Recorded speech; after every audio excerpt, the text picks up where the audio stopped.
বিসমিল্লাহির রহমানির রহিম।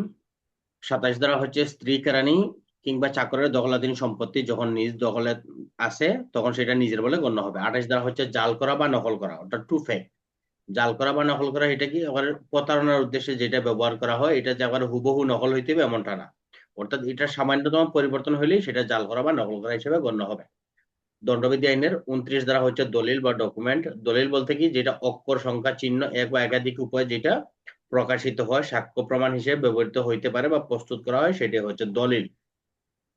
30 ধারা হচ্ছে মূল্যবান জামানত, ভ্যালুয়েবল কোলারেটল, যেটা হচ্ছে যে দলিলের মাধ্যমে অধিকার সৃষ্টি বা অধিকার বিলুপ্ত করা যায় তাকে মূল্যবান জামানত বলে। 31 ধারা হচ্ছে উইল, অর্থাৎ ওসিয়ত বা ইচ্ছাপত্রকে উইল বলে।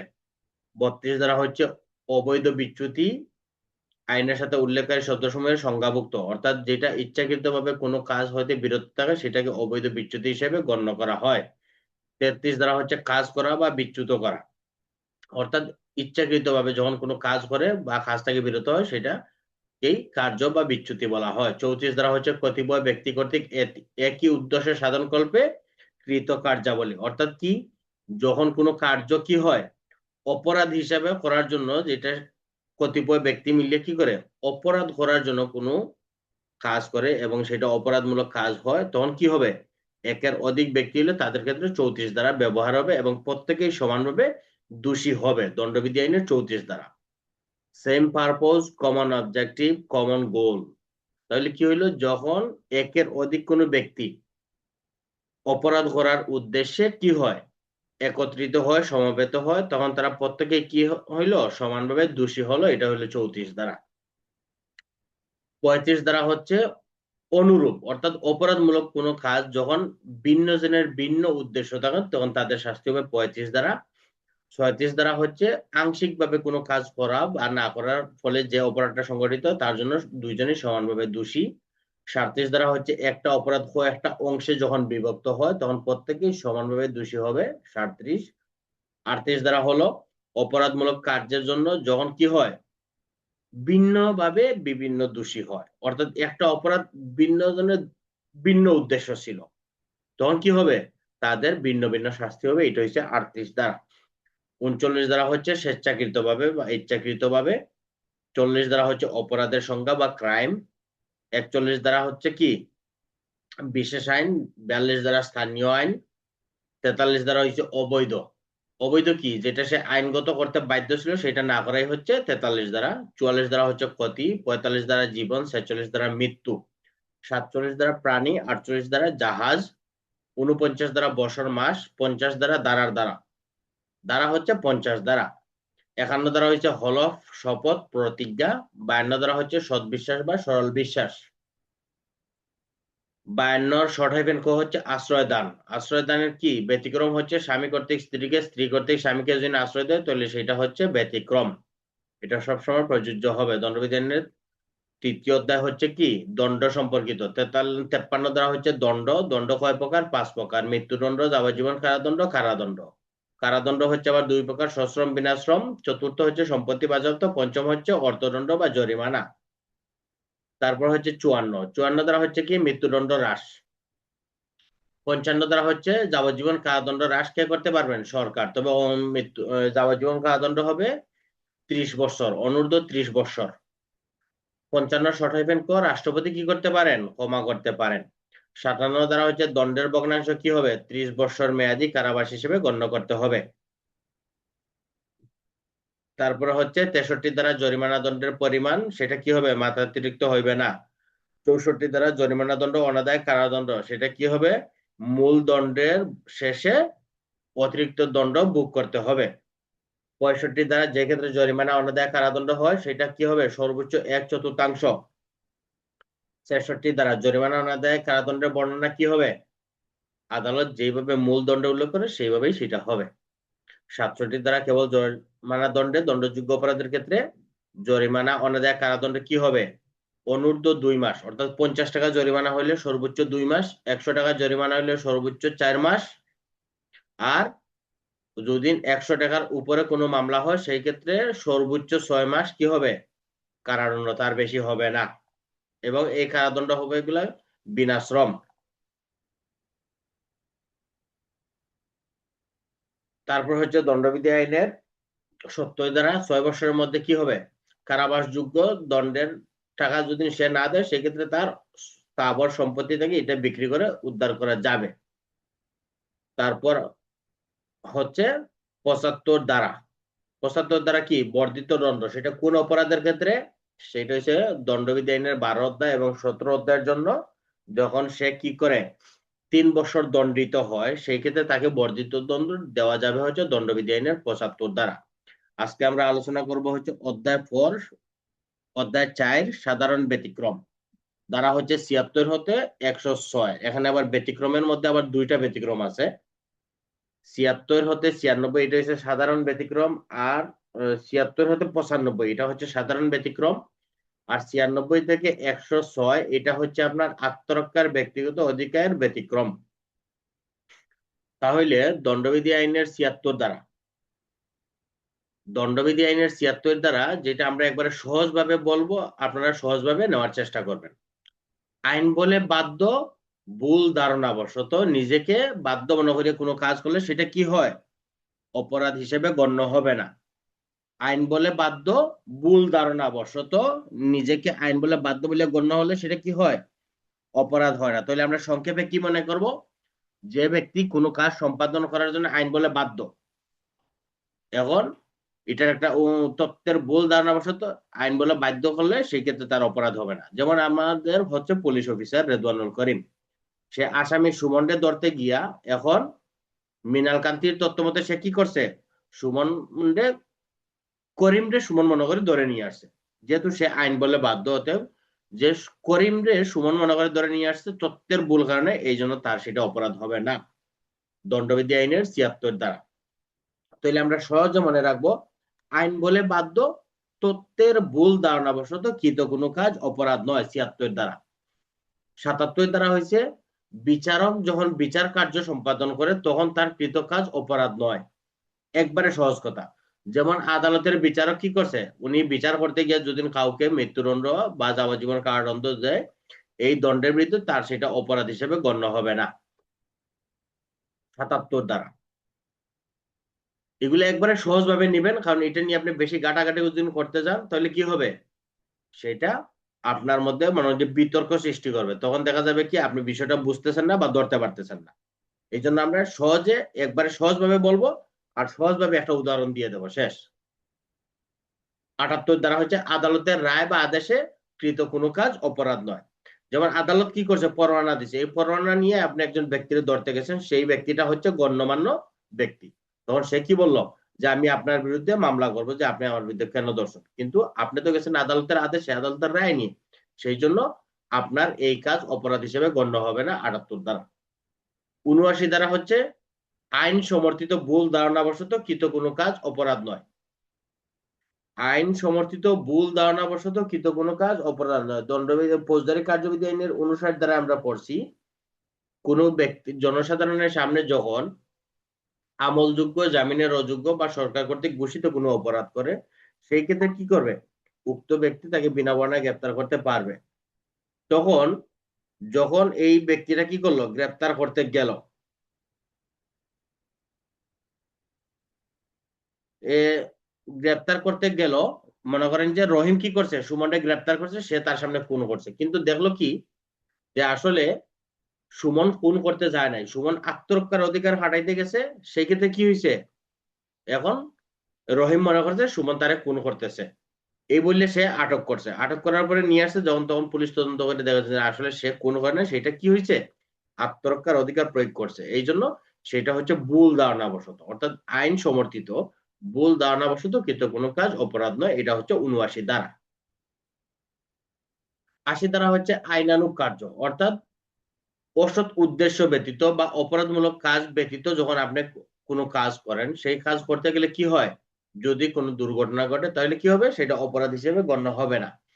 তাহলে আমরা এটা একটা সহজ উদাহরণ দেই, সেটা উদাহরণটা কি, যে একজন কাঠুরিয়া তার কাজই হচ্ছে কি, কাঠ কাটা, কারণ কাঠ কাটতে গেলে তার কুড়ালের সামনের মাথাটা উড়ে গিয়ে একজন লোক মারা গেছে, এখন সেটা কি অপরাধ হবে, হ্যাঁ, যদি সেটা দেখা যায় যে তার এটা যথাযথ সতর্কতা ছিল না, সে সতর্কতা অবলম্বন হয় না, সেই ক্ষেত্রে তার এটা অপরাধ হবে। আর যদি দেখা যায় যে না, এটা তার কাজই এবং সে যথাযথ সতর্কতামূলক ভাবে কাজটা করছে, যেখানে তার কোনো অসৎ উদ্দেশ্য ছিল না, সেই ক্ষেত্রে সে ফাঁসির দ্বারা রেহাই পাবে। প্রশ্নগুলা কি বোঝা যায় নাকি কোনো সমস্যা আছে? রেদওয়ান? হ্যাঁ, বোঝা যায়, সঠিক। ঠিক আছে। 81 দ্বারা, যেটা আমরা বলি কি, যে বড় ধরনের ক্ষতির হাত করতে গেলে ছোট ধরনের ক্ষতি করলে সেটা অপরাধ নয়, আমরা যেটা বলি। কিন্তু বইয়ের ভাষা হচ্ছে কি, সম্ভাব্য ক্ষতিকারক কার্য জানিয়েও যখন কোনো কাজ করা হয় সেই ক্ষেত্রে সেটা অপরাধ হিসেবে গণ্য হবে না। আমি জানি এই কাজটা করলে অপরাধ, কিন্তু এই কাজটা না করলে কি হবে, একটা বড় ধরনের অপরাধ সংগঠন হবে, সেই ক্ষেত্রে কি করতে হবে, এটাও অপরাধ হিসেবে গণ্য হবে না। উদাহরণ দেই, উদাহরণ হচ্ছে যেমন রেদওয়ান আছে রাঙ্গামাটি সদরে, তখন সে বনরূপা বাজারে আগুন লাগছে। আগুন লাগার পরে মনে করেন যে বনরূপা ওই যে ফিশারি ঘাটের দিকে আগুন লাগছে, তখন মাঝখানে একটা দোকান কি করছে, ভেঙে দিছে। ভেঙে দেওয়ার পরে যাতে আগুনটা এইদিকে আসতে না পারে, এই যে কাজটা করছে, কি করছে, যেমন মিনালের গড়টা ভেঙে দিছে। কিন্তু এটা তো সে জানে যে এটা একটা অপরাধ, কিন্তু যেহেতু এই মিনালের গড় না ভাঙলে কি হবে, আগুনটা পুরো মার্কেটে ছড়াই যাবে। সেই ক্ষেত্রে এই মিনালের দোকানটা ভাঙা তার জন্য অপরাধ নয়, এটা হচ্ছে 81 দ্বারা। 82 দ্বারা হচ্ছে 9 বছরের কম বয়স্ক শিশুর কার্য অপরাধ নয়, 82 দ্বারা। তাহলে এটা আমরা একবারে সহজ ভাবে নেব, 9 বছরের কম, যদি তার বয়স 9 হয় সেক্ষেত্রে কি হবে, সেটা 83-তে চলে যাবে। আর যদি 8 বছর 11 মাস 29 দিন হয় সেই ক্ষেত্রে তার বয়স 9 বছরের কম, সেই ক্ষেত্রে তার কোনো কাজই অপরাধ নয়। এখন যদি একটা দোকান থেকে একটা ছেলে চুরি করে নিয়ে আসে, একটা বিস্কিট চুরি করে নিয়ে আসলো যার বয়স হচ্ছে 8 বছর, এখন এই বিস্কিটের জন্য কি তার বিরুদ্ধে মামলা হবে? মামলা হবে না, কারণ কি তার বয়স 9 বছরের কম, কোনো কাজই অপরাধ নয় 82 দ্বারা। এখন দণ্ডবিধি আইন 83 দ্বারা কি বলছে, 9 বছরের অধিক কিন্তু 12 বছরের কম। এই বয়সগুলো কিন্তু মনে রাখতে হবে, 9 বছর, অর্থাৎ 9 বছর থেকে শুরু, 11 বছর 11 মাস 29 দিন পর্যন্ত তার বয়স, ঠিক আছে, সে 12 বছরের কম, সেই ক্ষেত্রে সে রেহাই পাবে হচ্ছে 83 দ্বারায়।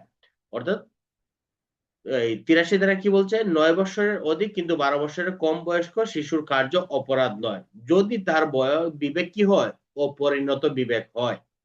এখন সে কি করলো, এই দোকান থেকে বিস্কিট চুরি করিয়া আর দোকানে বিক্রি করিয়া সে একটা খেলনা নিয়ে চলে গেল, তাহলে সে কিন্তু অপরিণত বিবেক না, সে কিন্তু বুঝে, অতএব সে 83 দ্বারা রেহাই পাবে না।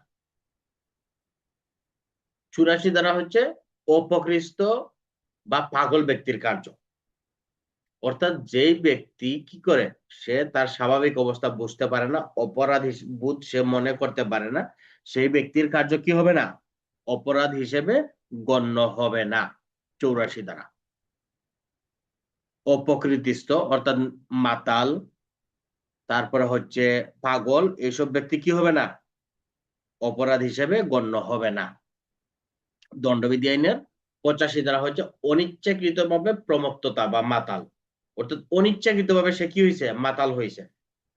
85 দ্বারা যেমন রেদওয়ানুল কারিম একটা অনুষ্ঠানে গেছে, যাওয়ার পরে কি করছে, মিনাল তার অবসরেই তার একটা শরাব পান করাই দিছে। এই পানটা কি করছে, রেদওয়ানুল করিম যখন করছে, করার পরে সে তো মাতাল হয়ে গেছে।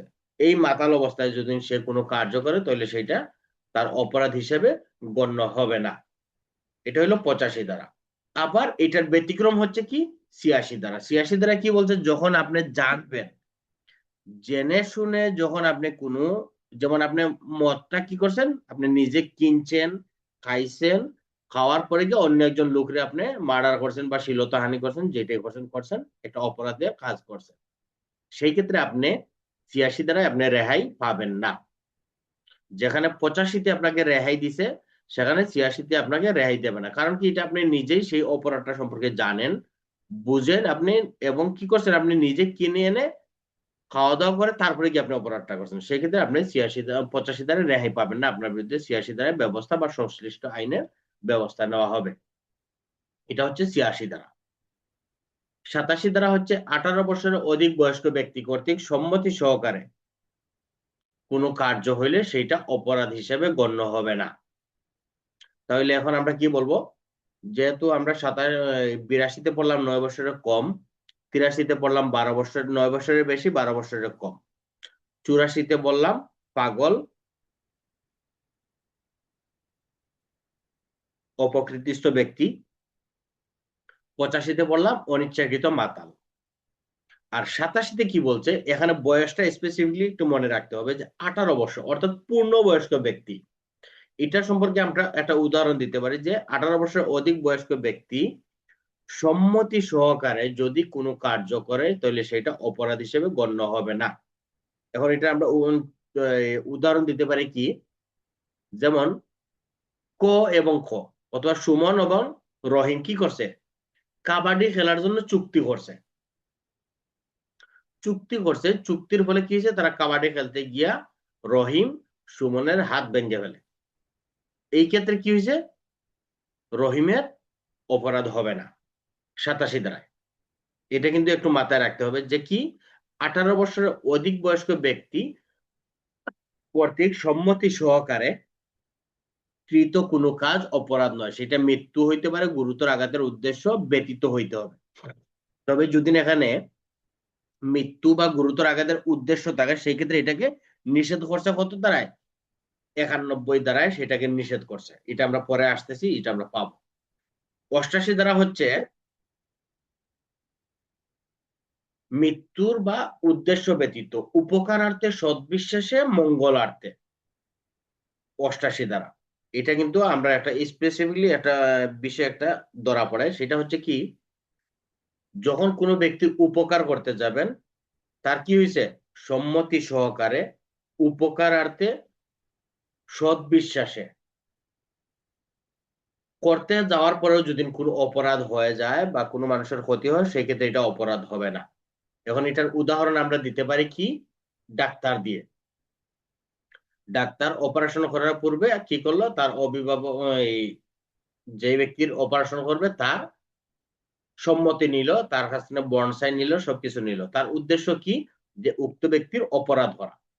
এখন যখন উক্ত ব্যক্তির অপরাধ করার জন্য সে কি করলো, তার অপারেশন করতে গিয়ে দেখা গেল যে তার একটা ক্ষতি হয়ে গেল বা এই লোকটা মারা গেল, সেই ক্ষেত্রে তার অপরাধ হবে না দণ্ডবিধি আইনের 88 ধারা, যেহেতু তার উদ্দেশ্য ছিল কি, উপকার করা এবং সদ্বিশ্বাস সম্মতি সহকারে, যেখানে তার মৃত্যু ঘটানোর কোনো উদ্দেশ্য ছিল না বা ক্ষতি করার কোনো উদ্দেশ্য ছিল না, তারপরেও ক্ষতি হয়েছে, সেই ক্ষেত্রে সে রেহাই পাবে হচ্ছে 88 ধারা।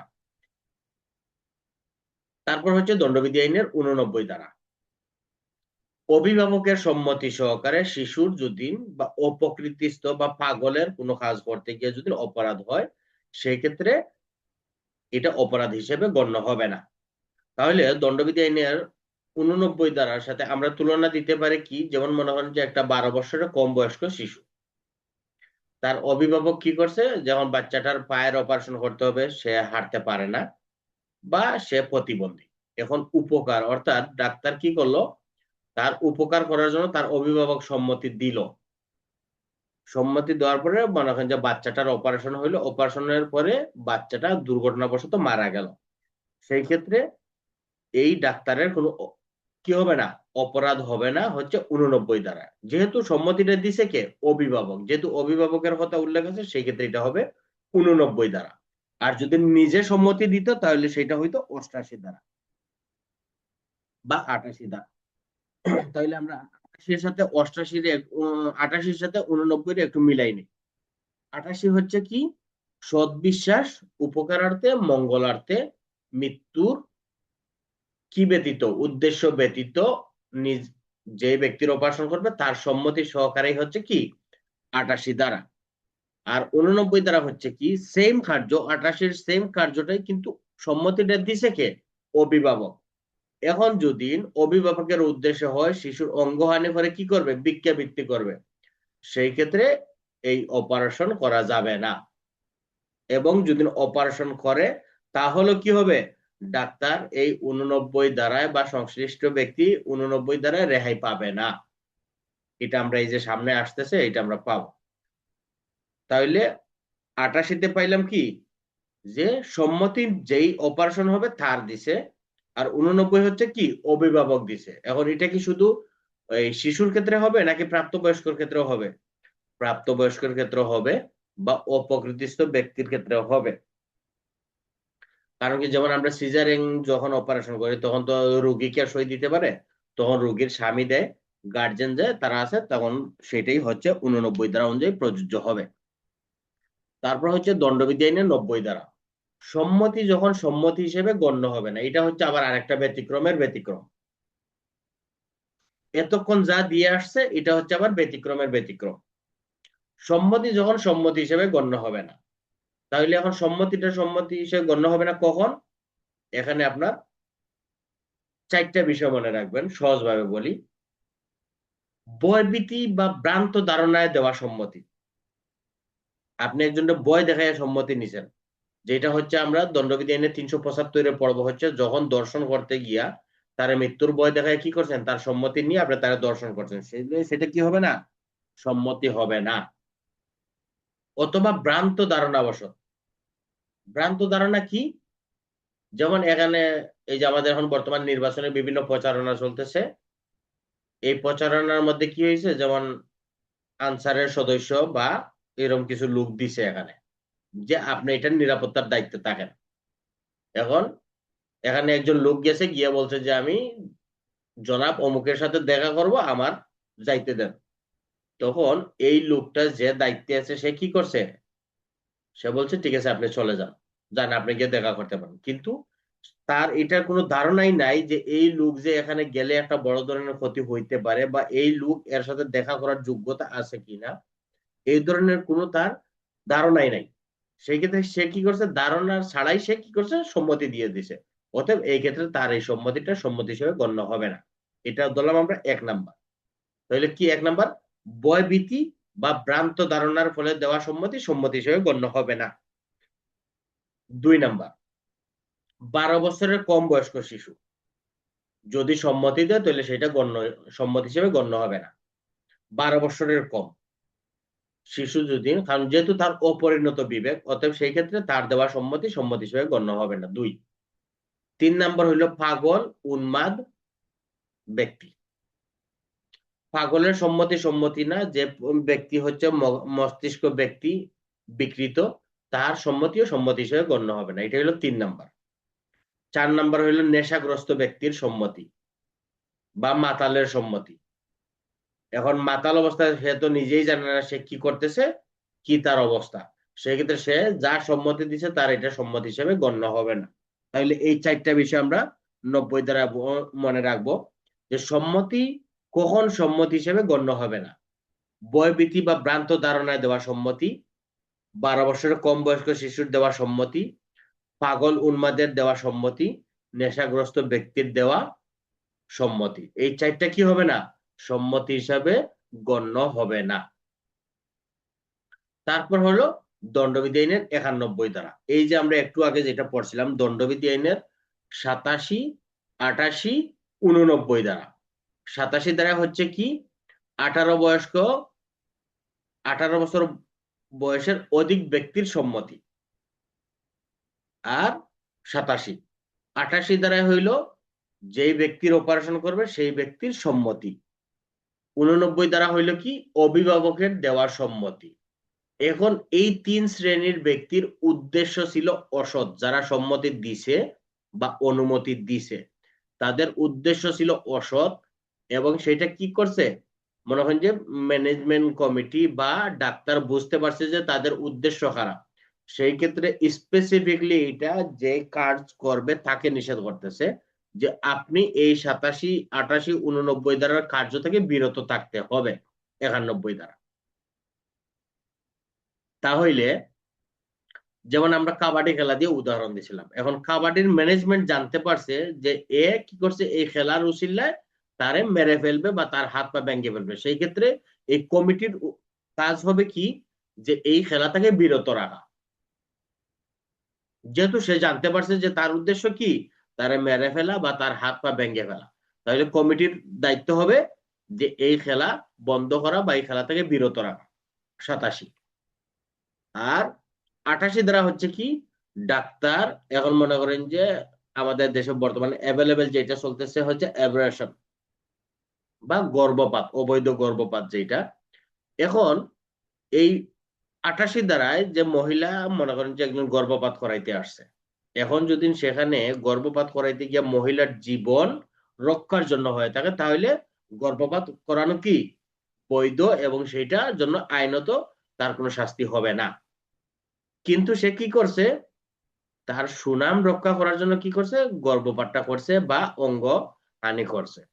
সেই ক্ষেত্রে ডাক্তার কি হবে, 88 দ্বারায় রেহাই পাবে না। ডাক্তারের শাস্তি তখন সংশ্লিষ্ট যে 312, 13, 14 মধ্যে যেগুলো আছে এটার মধ্যে তার শাস্তি হবে। এবং যে ব্যক্তি গর্ভপাত করাইছে, অনুমতি দিছে, তারও সেই অনুমতি কি হবে না, সম্মতি হিসেবে গণ্য হবে না। এটা হচ্ছে 88-এর ব্যতিক্রম হচ্ছে কি 91 দ্বারা। তারপরে হচ্ছে 89 দ্বারা। 89 দ্বারা হচ্ছে কি অভিভাবকের সম্মতি। এখন অভিভাবক তার সন্তানের অপারেশন করাইতেছে কি জন্য, সে যাতে সুস্থ হয়। এখন অভিভাবকের ইচ্ছা হচ্ছে কি, যে আমি আমার সন্তানের অপারেশন করে তার দিয়ে ভিক্ষাবৃত্তি করাবো, যার জন্য আমার কিছু আর্থিক বেনিফিট আসবে। সেই ক্ষেত্রে যদি ডাক্তার সেটা বুঝতে পারে যে তার উদ্দেশ্য হচ্ছে অসৎ এবং সে অপরাধ বা এটার জন্য কোনো খারাপ কাজ করবে, সেই ক্ষেত্রে সে ডাক্তারের কাজ হবে যে সে এই অপারেশন থেকে বিরত থাকা। এটা হচ্ছে দণ্ডবিধি আইনের 91 ধারা। তাহলে যেখানে 87-তে সে রেহাই পাইছে, সেখানে 91-তে তাকে কি করছে, বলছে যে আপনি যেখানে অপরাধের সম্পৃক্ততা পাবেন সেখানে আপনি সেই কাজ করতে পারবেন না।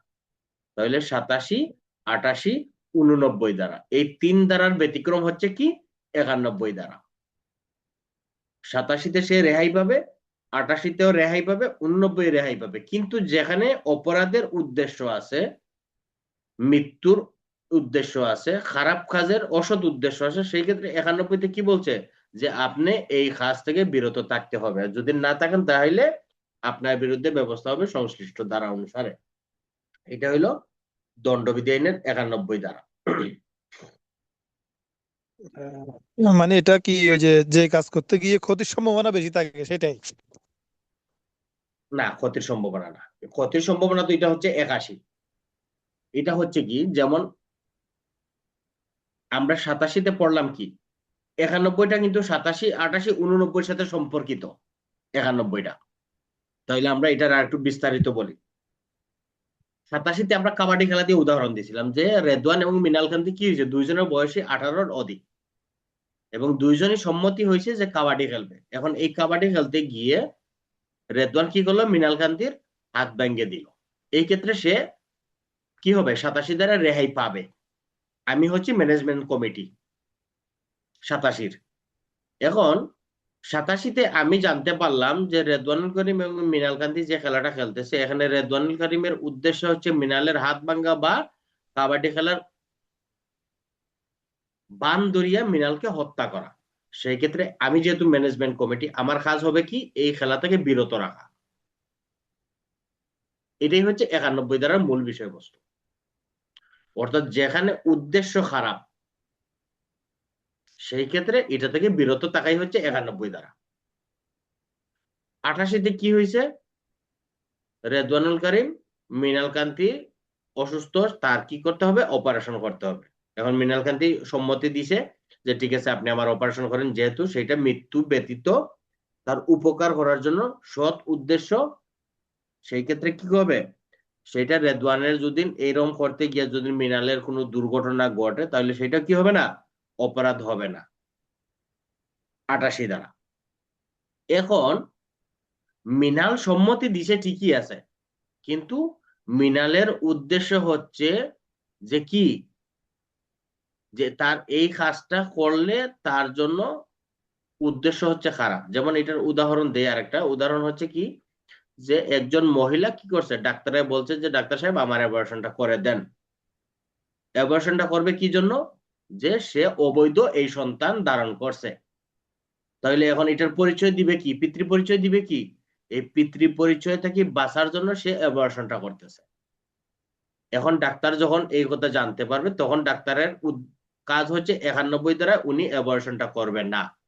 91 দ্বারা স্পষ্ট নিষেধ করে দিয়ে দিছে যে আপনি যেখানে 87, 88, 89 দ্বারা আপনার উপকার, সদ্বিশ্বাস এবং মৃত্যু ব্যতীত কাজ, সেই ক্ষেত্রে আপনি কি করবেন?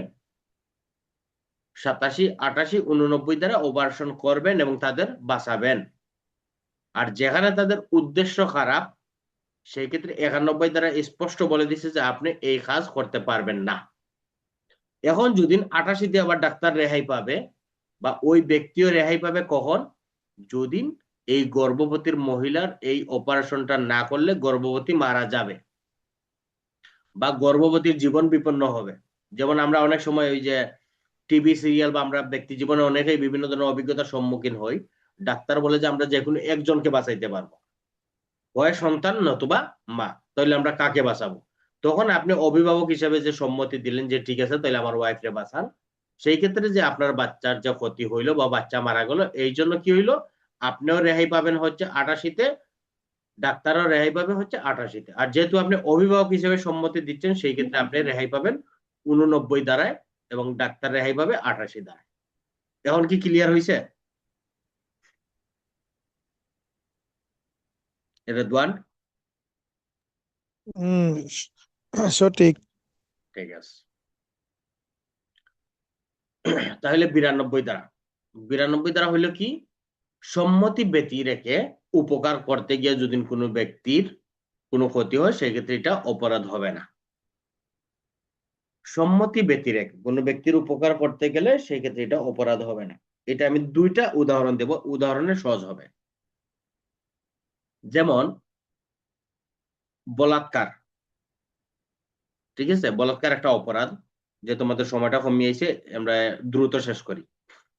বলাৎকার, একটা পুরুষ আরেকটা ছেলেরে বলাৎকার করতেছে, সেই ক্ষেত্রে মনে করেন যে তৃতীয় একজন ব্যক্তি দেখছে, দেখার পরে সে একটা বাঁশ নিয়ে গিয়া কি করছে, যে বলাৎকার করতেছে তারে মারতে গেছে, মারতে গিয়া বাঁশের বাড়িটা কি হয়েছে, যারা বলাৎকার করতেছে তার মাথায় পড়ে সে মারা গেছে। সে তো আর সম্মতি নেয় নাই। সেই ক্ষেত্রে তার যে ব্যক্তি এই যে মারা গেল, তার জন্য তার শাস্তি হবে না হচ্ছে কি 92-তে দ্বারা। এটা গেল এক উদাহরণ। 2 নম্বর উদাহরণ হচ্ছে কি, যেমন একটা বাঘে একজন ব্যক্তিরে আক্রমণ করছে, লইয়া টানাটানি করতেছে বাঘ। সেই ক্ষেত্রে আরেক ব্যক্তি তাকে বাঘের হাত থেকে বাঁচানোর জন্য কি করছে, গুলি করছে। গুলিটা গিয়ে কি হয়েছে, বাঘের উপরে না পড়িয়ে যে ব্যক্তিরে বাঘ টানতেছে সেই ব্যক্তির উপরে পড়িয়ে সেই ব্যক্তি মারা গেছে। সেই ক্ষেত্রে তার অপরাধ হবে না 92 দ্বারা। এটা কি বোঝা গেছে নাকি আরো কোনো উদাহরণ দেব? আবার এমনও তো হইতে পারে, ওই যে আমি বলি স্যার, মনে করেন একটা লোক হঠাৎ করে অ্যাক্সিডেন্ট করছে, হ্যাঁ, হুম, ওনাকে নিয়ে হাসপাতালে গেছে, কিন্তু দেখা যাচ্ছে যে ওই ওনার অভিভাবক আসতে লেট হবে, এই মুহূর্তে ওনার অপারেশন দরকার। তো হুম, যদি অপারেশনটা করে দিলে, তাহলে তো এটা কোনো অপরাধ হবে না, হ্যাঁ, এইরকমই তো। হ্যাঁ, হ্যাঁ, এটাও একটা উদাহরণ। যেমন দেখা গেছে এই ব্যক্তি অ্যাক্সিডেন্ট করছে, এখন তার পা না কাটলে তার পুরো শরীরটাই চলে যাবে। সেক্ষেত্রে তার অভিভাবকের অনুমতি ব্যতীত বা ব্যক্তির অনুমতি ব্যতীত কি করতে পারবে, অপারেশন করিয়ে তারে উদ্ধার করতে পারবে। সেই ব্যক্তি তার অপরাধ হবে না 92 দ্বারা। 93 দ্বারা হচ্ছে কি, সদ্বিশ্বাসের যোগাযোগের ফলে কোনো কার্য অপরাধ নয়। এটা এটার একবারে সহজ একটা উদাহরণ দেই। যেমন কি হয়েছে, এখন তো বাংলাদেশে অ্যাভেলেবেল মোবাইল হয়েছে, আগে তো এত অ্যাভেলেবেল মোবাইল ছিল না। যেমন বিদেশ থেকে ফোন আইছে, আসার পরে এখন মনে করেন যে আপনারা বলছে যে ভাই একটু রহিমের বাড়িতে বলি দিয়েন যে রহিম বিদেশে মারা গেছে, এটা তার বাপরে একটু জানাই দিয়ে। এখন রেদওয়ান কি করছে, রহিমের বাপরে গিয়ে বলছে যে চাচা বিদেশ থেকে ফোন আসছে, রহিম তো ওই জায়গায় মারা গেছে। এখন এই কথা শুনিয়া রহিমের বাপ মারা গেছে। এখন সে তো গিয়ে সৎ বিশ্বাসে তাদের কমিউনিকেশনটা বলছে, এখন উনি মারা গেছে, এটা তার জন্য অপরাধ না। আর দ্বিতীয় আরেকটা বিষয় উদাহরণ হচ্ছে যে ডাক্তার তার রোগীরা বলছে যে আপনি তো বিশাল একটা রোগের মধ্যে পতিত হয়েছেন, আপনি হয়তো আর সর্বোচ্চ মাসখানেক বাঁচতে পারবেন, এই কথা শুনিয়ে রোগী মারা গেছে। তাহলে কি এটা ডাক্তারের অপরাধ হবে? এটা হচ্ছে ডাক্তারের অপরাধ হবে না 93 ধারা, যেটা হচ্ছে সদ্বিশ্বাসের ফলে যোগাযোগের কৃত কোনো কাজ অপরাধ নয়। 94 ধারা, যে কাজ করার জন্য ভীতি প্রদর্শন করে সেই কাজের ফলে কি হয়, কোনো অপরাধ হবে না। তবে এখানে দুইটা বিষয় স্পষ্ট বলে দিছে,